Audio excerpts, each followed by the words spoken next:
Tertulis kisah dalam sejarah, tujuh pemuda yang beriman melarikan diri ke dalam gua demi menyelamatkan iman. Disangka tidur hanya sehari, rupanya 309 tahun. Zaman berubah, beberapa kurun, di bumi bersejarah Urdu. Assalamualaikum warahmatullahi wabarakatuh. Gimana? Kalian kenal dengan lagu ini?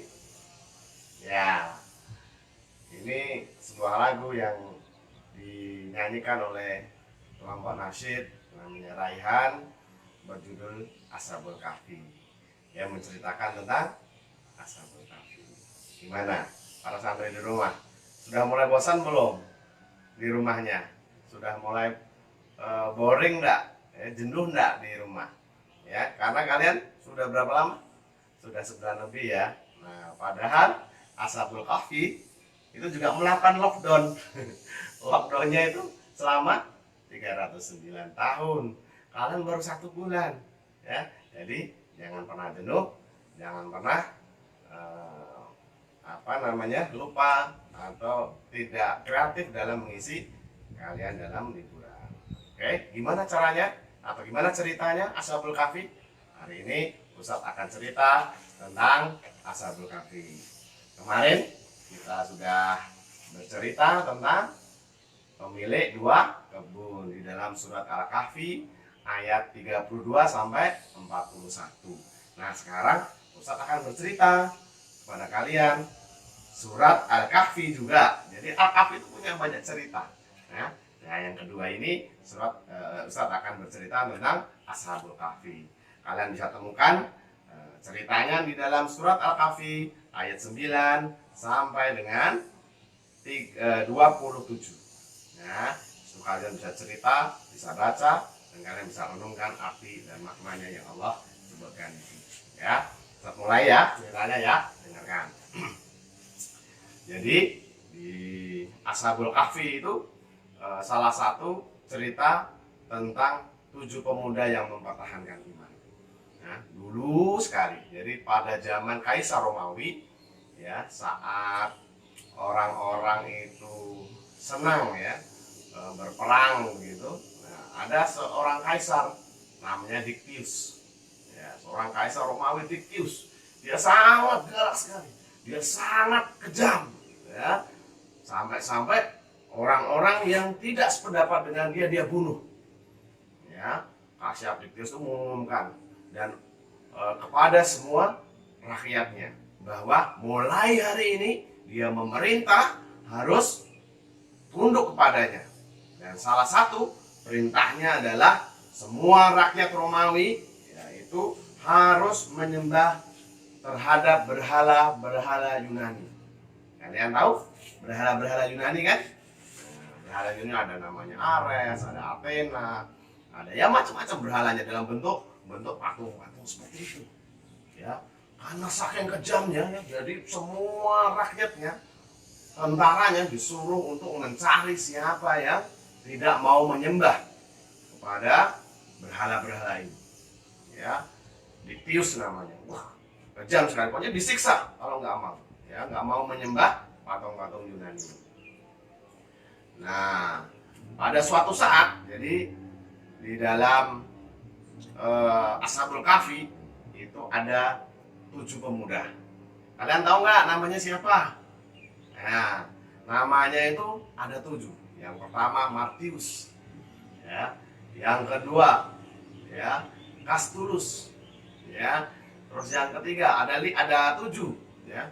Yang ketiga Barilius, ya. Ada Timanica. Nah, yang terkenal ini Timanica. Di antara 7 pemuda itu, 2 orang itu masuk ke dalam bangsawannya Dictius. Ya, dia merupakan menterinya.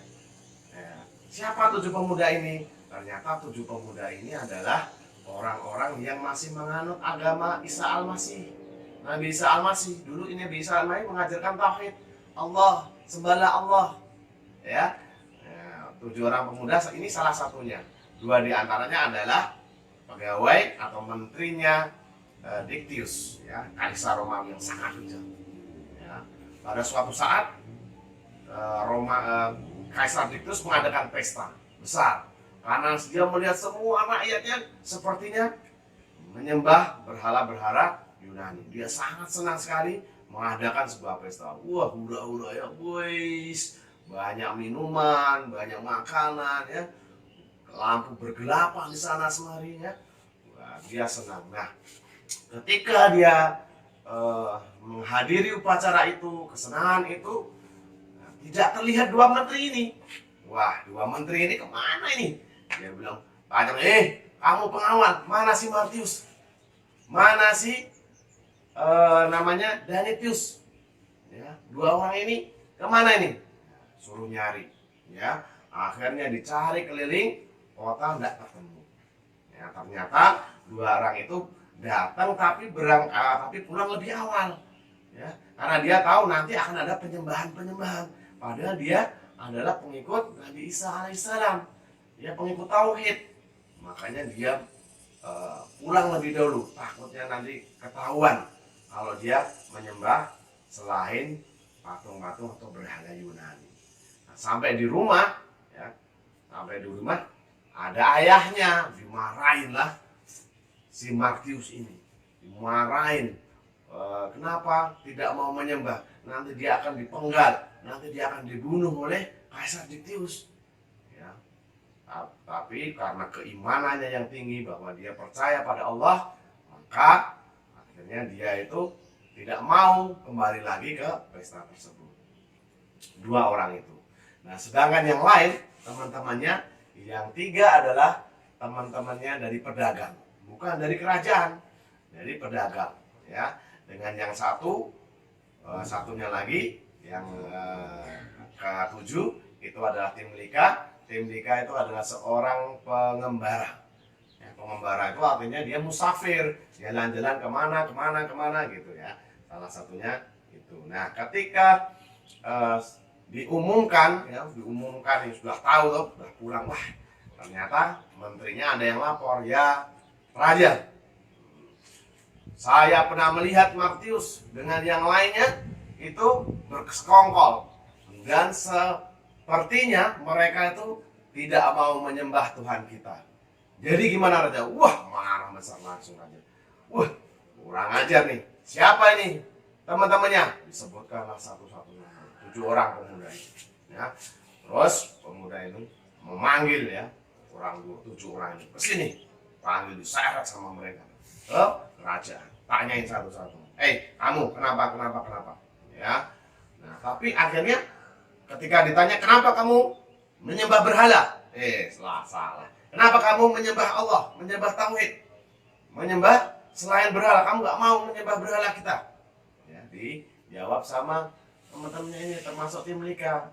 Mereka mengatakan bahwa ya Raja, kenapa kita harus menyembah sesuatu yang kita bikin sendiri? Itu lebih baik kan kita menyembah orang yang bikinnya. Patung ini nggak bisa apa-apa. Patung ini nggak bisa memberi manfaat apa-apa sama kita. Ngapain? Kita harus menyembah. Nah, begitu perdebatan dibalik-baliknya. Terus akhirnya ketika Raja kalah, terus bilang begini, baik, kamu kalau tidak menyembah, saya kasih waktu 1 hari. Kalau sampai besok kamu tidak mau menyembah, kalian akan saya pancung satu-satu, saya penggal, saya gantung satu-satu. Ya, akhirnya diberi waktu tangguh 1 hari. Nah, pemuda ini 7 pemuda keluar dari kerajaan. Nah, akhirnya ketika keluar dari kerajaan, bisik-bisiklah, gimana nih, ya 7 orang pemuda ini ya. Terus gimana nih? Kita harus melakukan apa ini? Raja sudah mengancam, besok kalau kita tidak menyembah berhalanya, kita akan dibunuh. Terus ada yang mengusulkan, tim Lika mengusulkan, gimana kalau kita pergi saja dari kerajaan ini? Nah, terus akhirnya, wah ya setuju, saya pergi saja lah, kita pergi saja. agar menghindari dari kerajaan-kerajaan ini, dari kisah atau perintah dari raja ini, biar kita tidak dibunuh. Akhirnya 7 orang itu sepakat, ya, dah nanti malam kita pergi aja. Nah, akhirnya 7 orang ini sepakat untuk pergi, ya, pergi bersama tim nikah. Nah, tim nikah ini punya seekor anjing. Nah, para santri semua ya, seorang anjing namanya Kitmir.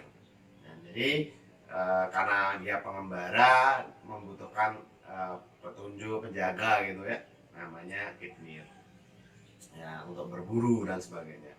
Nah, akhirnya dibawalah 7 orang itu malam-malam ya, melewati perumahan ya, melewati kerajaan itu, keluar kerajaan, dan sampai paginya menemuilah mereka di dalam sebuah gua. Nah, di dalam sebuah gua itu, adik-adik, sebuah gua itu, nah akhirnya mereka pertama agak curiga, ya, ini gua benar-benar aman tidak? Gitu loh. Terus si tim nikah mengajukan, sebentar, saya akan masuk dulu, saya akan periksa guanya itu. Masuklah tim nikah ke dalam gua, diperiksanya satu-satu, lubang-lubang semua, apakah ada ular dan sebagainya. Setelah itu baru dia keluar dan berkata pada sahabatnya, hei para sahabatku, ya, gua sudah aman, sudah saya bersihkan, dan kita bisa menginap di sini untuk beberapa malam. Nah, akhirnya 7 orang pemuda ini masuk ke dalam gua. Nah, sedangkan anjingnya ada di luar. Nah, tim nikah bilang pada Kitmir, kamu duduk di sini jaga kita, ya. Nah, di situ, ya, ketika pemuda 7 itu dia sudah berada di dalam gua, kemudian mereka berdoa. Sebelum tidur mereka berdoa, ya. Jangan lupa kalian juga kalau sebelum tidur harus berdoa. Ingat bahwa kita tidak tahu apa yang terjadi ketika nanti kita tidur. Jadi kita harus meminta perlindungan kepada Allah. Nah, setelah itu mereka berdoa. Apa doa mereka? Nah, kalian bisa lihat di dalam surat Al-Kahfi. Di situ dikatakan, Rabbana atina min ladunka rahmah. Ya Allah, ya, berikan aku rahmat ya Allah, curahkan aku ini perlindungan ya Allah pada Engkau ya Allah. Ya, seperti itu, minta perlindungan. Ya, Rabbana atina min ladunka rahmah wa hayyi' lana min amrina rasada. Ya Allah, mudahkanlah urusan kami. Kita sudah mempertahankan iman kita. Kita sudah melarikan diri dari kerajaan agar tidak disuruh menyembah berhala, ya. Dan itu tidak mudah, adik-adik. Jadi tidak mudah bahwa mereka itu pergi meninggalkan semua hartanya, ya, keluarganya. Itu tidak mudah, ya. Mereka hanya membawa sekeping perak saja, ya, yang mereka ada bawa untuk bekal nanti ketika di perjalanan mau beli sesuatu. Itu nggak mudah, apalagi perjalanannya perjalanan kaki, tidak sama seperti kita sekarang ya, ada motor, ada mobil, enak ya, ada pesawat lagi gitu ya. Nah, sekarang dulu enggak, dia berjalan kaki ya, menuju atau berhijrah atau berjalan menuju tempat yang lain. Panas, terik, hujan gitu ya, jadi sangat berat sekali. Nah, makanya mereka minta dimudahkan urusannya agar ini cepat selesai. Nah, ketika mereka berada di dalam gua, kemudian tidur, ya, paginya, ya, Raja Dictys tahu mana nih Martius sama teman-temannya, kenapa nggak datang kemari. Ya, akhirnya digeledah rumahnya. 7 orang pemuda ini ternyata sudah nggak ada, pergi, marah besar, menggebrak meja, gitu ya, kurang ajar, aku ditipu, cari semua, di semua daratan, semua lautan cari, jangan sampai ada yang tersisa, terlewat. Akhirnya dikerahkanlah beribu-ribu prajurit, ratusan prajurit, dia keliling seluruh Roma. Ya, dilihatnya satu-satu rumah, gedung-gedung, ya, termasuk salah satunya adalah mereka sempat singgah di dalam gua. Di dalam gua tempat 7 pemuda tadi tidur, ya. Tetapi di situ Allah menjelaskan di dalam Al-Quran, ya, karena gua itu akhirnya disamarkan sama Allah dengan sesuatu yang akhirnya membuat orang itu merinding. Ya, jadi datang ke situ sore, hampir maghrib begitu, melihat gua ada anjing menjulurkan. Di dalam surat Al-Kahfi mengatakan anjingnya menjulurkan kaki, menjulurkan lidah seperti anjing yang kesurupan. Ya, akhirnya prajurit itu mau masuk itu nggak berani. Ya, di sini dikatakan oleh Allah mereka ditumbuhkan rasa takut di dalam hatinya. Ya, jadi prajurit mungkin ada 10 atau 20 mau masuk, ditumbuhkan rasa takut di hatinya. Wah, ini jangan-jangan ada hantunya ini. Ya, di dalam ada setannya, ada jinnya yang nanti kita bisa menyerang kita. Nah, akhirnya gimana ini? Nah, panglimanya ini, dah bilang aja sama sama panglima raja bahwa kita sudah kemari. Ya, akhirnya yang terjadi adalah jin kerajaan para kerajaan itu prajurit-prajurit itu pulang lagi ke Roma. Nah, ketika pulang ke Roma dilaporkanlah kepada raja, ya raja, kami sudah mengelilingi semua dataran Roma ini, kita sudah teliti satu-satu, ternyata tidak ada.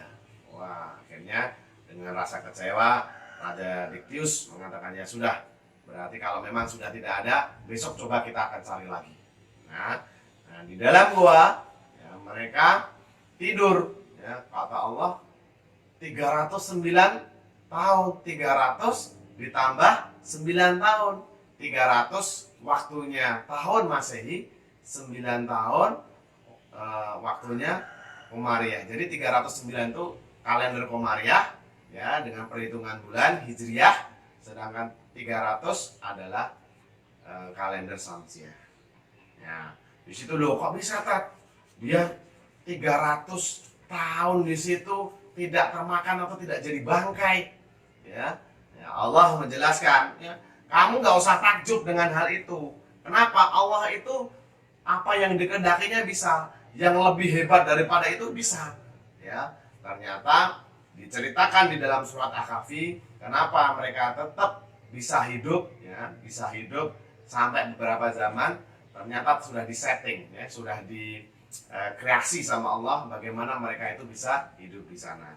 Yang pertama, ya, ternyata letak gua tersebut itu tidak langsung menghadap ke matahari. Di dalam surat Al-Kahfi mengatakan matahari itu menyinari mereka dari sebelah kanan dan sebelah kirinya. Jadi nggak langsung menyinari, tapi cahaya itu tetap masuk ke gua. Ada yang beberapa masuk ke gua, sehingga mereka itu masih dapat, atau ventilasinya masih, udaranya masih bagus. Jadi mereka masih bisa melihat, masih bisa bernafas dengan baik, ya. Tapi tidak langsung terkena matahari, karena kalau kena matahari langsung dia akan tersengat matahari panas. Ya, selama 300 tahun kena matahari terus pasti akan terjadi perubahan pada kulitnya. Dan Allah melindungi itu. Jadi letak gua itu tidak menghadap ke arah matahari, ke timur atau ke barat, tapi dia menghadap ke selatan. Jadi guanya itu memang disetting sama Allah seperti itu.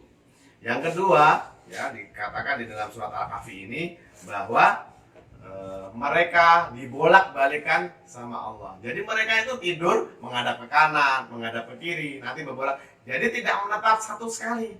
Jadi kayak orang tidur menetap sekali. Kalau menetap sekali, makanya dia akan bergesekan dengan tanah sehingga nanti akan menjadi busuk kulit-kulitnya. Makanya Allah mengatakan dibolak-balikan tanpa mereka sadar. Dibolak-balikan sama ke kanan, ke kiri, menghadap ke kanan, menghadap ke kiri, seperti itu. Sehingga berubah terus posisinya, tidak menetap bergesekan dalam satu tanah. Sehingga tetap dijaga tubuhnya agar tidak termakan oleh benda atau bakteri yang ada di tanah. Ya, itu. Yang ketiga, ya, Allah mengatakan di sini bahwa sesungguhnya mereka itu melihat, tapi kamu menganggap mereka itu melihat, padahal Allah itu menidurkan mereka. Jadi posisi mata Ashabul Kahfi itu sebenarnya terbuka. Kenapa? Kalau tertutup nanti matanya rusak. Ya, jadi posisinya matanya terbuka, tapi penglihatannya itu tertutup. Jadi seperti orang yang terbuka mata, tetapi pada hakikatnya Allah menutup atau menidurkan mereka. Tapi melihat pandangan manusia itu, oh 7 pemuda ini terbuka matanya, bangun. Tapi sebenarnya Allah menidurkan.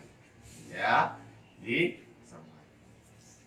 Nah, ketika sudah dijaga sama Allah selama 300 tahun, nah ini akhirnya terbangunlah mereka pada suatu hari, ya. Ketika mereka terbangun, ya, salah satu di antara mereka, ya, Dionysius mengatakan, kita sudah bangun nih semua. Ya, ini sudah berapa lama kita tidur nih? Ya, sudah siang nih. Ada yang mengatakan, salah satunya ya mengatakan, wah paling kita aja tidur baru sehari nih, ya, atau mungkin setengah hari. Nah seperti itu. Jadi mereka menyangka baru tidur sebentar. Nah ketika itu masih terus, enggak lah, enggak mungkin 1 hari, makanya agak lama ini. Aku agak enak ini, kulit saya enggak enak gitu ya, walaupun masih utuh. Nah terus akhirnya di antara perdiskusian itu, dialog itu, akhirnya tim nikah mengatakan, lapar nih, kita masih lapar nih, keroncongan ya, perutnya bunyi keroncongan, wah ini gimana nih, ya udah anu aja, salah satu di antara kita ke kota ya mencari makanan. Ya akhirnya dipilihlah tim nikah untuk menuju ke kota. Kenapa tim nikah yang dipilih? Karena dia seorang pengembara, di mana dia orang kota tidak banyak tahu tentang dia dibanding dengan yang lainnya. Nah ketika nih, oke udahlah aku yang berangkat lah ya, bawa nih, mana uangnya nih, mana uangnya. Makanya mereka mengumpulkan uang untuk membeli makanan itu dulu adalah roti gandum dan anggur. Nah ketika dia masuklah ke kota tersebut, dan betapa terkejutnya tim nikah. Wow ya, wah kenapa ini kota bisa berubah kayak gini ya? Nggak seperti yang dulu atau yang kemarin dia sudah tinggalkan. Kotanya sudah megah, sudah wah. Ya. Dia bingung nih, celinguk kesana, orang celinguk kok nggak ya, beda ya dengan yang dulu. Akhirnya dia putuskan ke pedagang roti. Ya udahlah, biar aja nggak apa-apa lah, aku cuek aja lah. Akhirnya ke pedagang roti minta sama pedagang rotinya. Ya tuan, adakah roti dijual di sini? Oh iya, ada. Kamu mau beli berapa? Berikan saya 1 nampan dan beberapa anggur untuk kita makan. Oh iya, sebentar. Ya. Pedagang gandum ini kemudian membuat roti untuk dia. Kemudian diberikanlah. Berapa ini, tuan? Nah, dia sebutkan berapa. Kemudian diberikanlah uang itu ke pedagang gandum tadi. Dan terkejut sekali. Loh, kamu kok bisa dapat uang ini? Dari mana kamu dapat? Terus akhirnya tokonya sebelah-sebelah juga ikut-ikut karena terjadi perbincangan yang luar biasa. Kamu dapat dari mana? Kamu dapat dari mana? Ya. Akhirnya dia bilang, saya nggak dapat apa, ini baru kemarin saya bawa saku dari kemarin. Nggak mungkin, kamu pasti menemukan harta karun, kata si pedagang itu. Nah, kalau kamu menemukan harta karun, kamu harus dibawa sama raja, menghadap raja. Gitu. Oh enggak, saya enggak menerima atau menemukan harta karun. Ini uang yang saya ambil atau saya bawa kemarin. Sambil gugup gitu ya. Akhirnya tetap tidak mau. Orang-orang pasar banyak yang datang mengurumuni dia, dan akhirnya dia tangkap. Ya, ditangkap, dilaporkan kepada kepala pasarnya. Ya. Kepala pasarnya melihat, ada apa ini kok rame-rame? Terus diceritakan, nah ini loh, ada pemuda ini udah menjual atau membayar serantang ya, senampan gandum dengan uang yang lama sekali. Ya, saya kira dia menyembunyikan harta karun, makanya kita harus menghadapkan atau membawanya ke raja. Nah, sudah dibawalah, diinterogasi lah ya. Si tim nikah ini ya, diinterogasi oleh pimpinan pasar di situ. Oke, akhirnya sepakat tim Lika ini akan besok dibawa ke rak kerajaan untuk menghadap raja. Ya. Perlu adik-adik tahu bahwa selama 300 tahun itu Dictius itu sudah meninggal, digantikan oleh raja berikutnya. Beberapa lama itu sudah diganti oleh beberapa kaisar, beberapa raja. Ya. Nah, untuk yang sekarang yang memimpin rajanya saat dia ditangkap itu adalah raja yang bertauhid juga. Ya, dia juga mengimani Allah, sudah tidak menyembah berhala lagi. Ya, akhirnya paginya dibawa ke kerajaan. Yang bawa ke kerajaan, pimpinan pasar bilang, lapor, komandan. Ya, ada apa? Ini ada pemuda. Ya, diceritakan kembali, beli gandum lah, kemudian dibayar pakai uang yang abad lama dan sebagainya. Akhirnya raja ini cerita udah lama sekali, ya.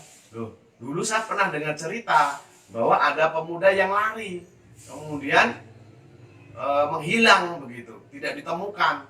Ya itu sudah ratusan tahun yang lalu.